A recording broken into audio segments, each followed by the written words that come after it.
Okay, so it's been about, I don't know, 5 days or so, and I have the goats back out here on this paddock. I mowed it, everything happened pretty well, grew out really nice, and now they're back here. They're back at it again. As you can see, they're over there being little lawn mowers, getting it all nice and taken care of for me. Hopefully this will last a few days, and we'll just keep rotating them out.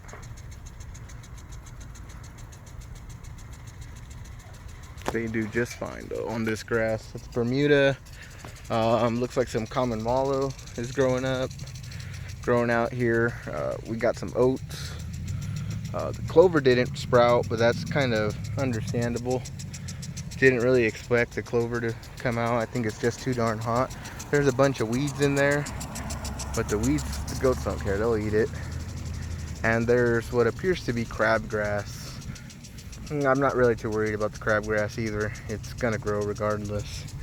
What's kind of strange though is I have a big patch of yellow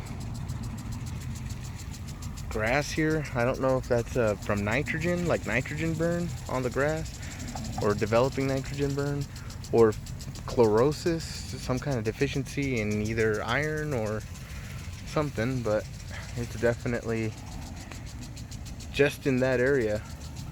Don't know what it is. Unsure if I'll find out what it is, but that's exactly what's going on there. Over here, I had the cattle on this side, and they're doing fantastic. They did a great job. I don't really have to do nothing to it. They maintenance it very well, and it's growing. That paddock on the far end has nothing going on right now. Whoa, a bunch of water. Has nothing going on right now.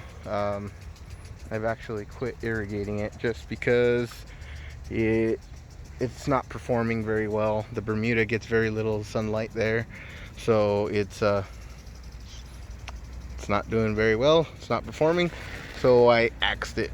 Next thing I'm gonna throw on there is gonna be some ryegrass, and there's my pumpkin. As you can see, it's a pretty darn big pumpkin. Competition winner. Just kidding. But yeah, everything's going pretty smooth. I put the cattle out here. You see a lot of cocklebur in there, newly sprouted. When the cattle come in here, oh, let me wipe down the lens. When the cattle come in here, they oh, it's all foggy now. Come on. Much better. They kind of turn up the soil, and what happens is all the cocklebur seeds get disturbed, so they start growing through.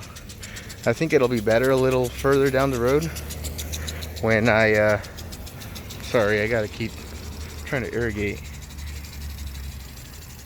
When the Bermuda grass grows in and gets established, then when the cattle walk on it, the roots won't get broken up as much, and it'll hold the soil in place, and we won't have that disturbance in the soil and have a bunch of cocklebur and other weeds grow out.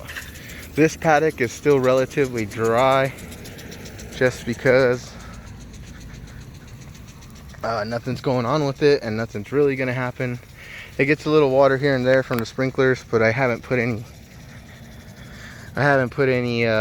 seed in here because it's pretty high traffic. I've got 4 cattle in here. Sure, it does go all the way out there, but it's a pretty small area. This is going to be the sacrificial area just because I don't have irrigation out here. I'm still pulling out a bunch of crap and trash out of it.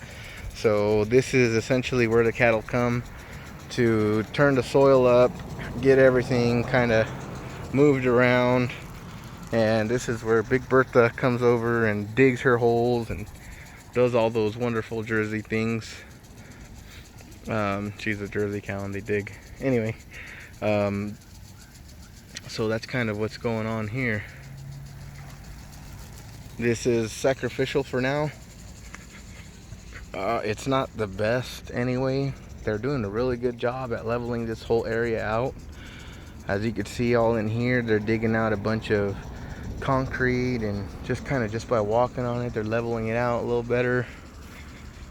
That looks like there's a party cup and some oil containers, all that stuff. I mean, all this stuff I've been pulling out, some metal, and I know it's not good to leave your cattle on that kind of stuff, but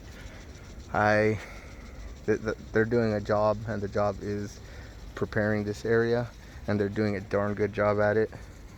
You can see all this area that they've been walking on it. They've been kind of just breaking it up, and this whole slope was really angled and really rough. Now you can see that it's starting to break up, and it's starting to level it out a little more.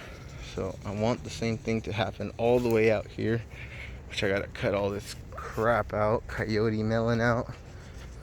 Nothing will eat it that I own, but they do trample it. As you can see, it's getting kind of jacked up, and so in a way that's still somewhat controlling it.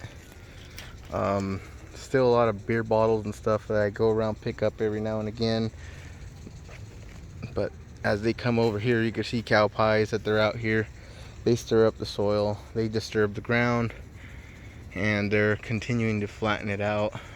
And they'll never flatten this stuff out, that's for sure, but it'll eventually go up, and I'll be able to maximize this area, where when I do put irrigation, it'll flatten out, and it'll be perfect. It's gonna take time, years maybe, but that's the plan with them. That's pretty much what's going on here, and that'll do it.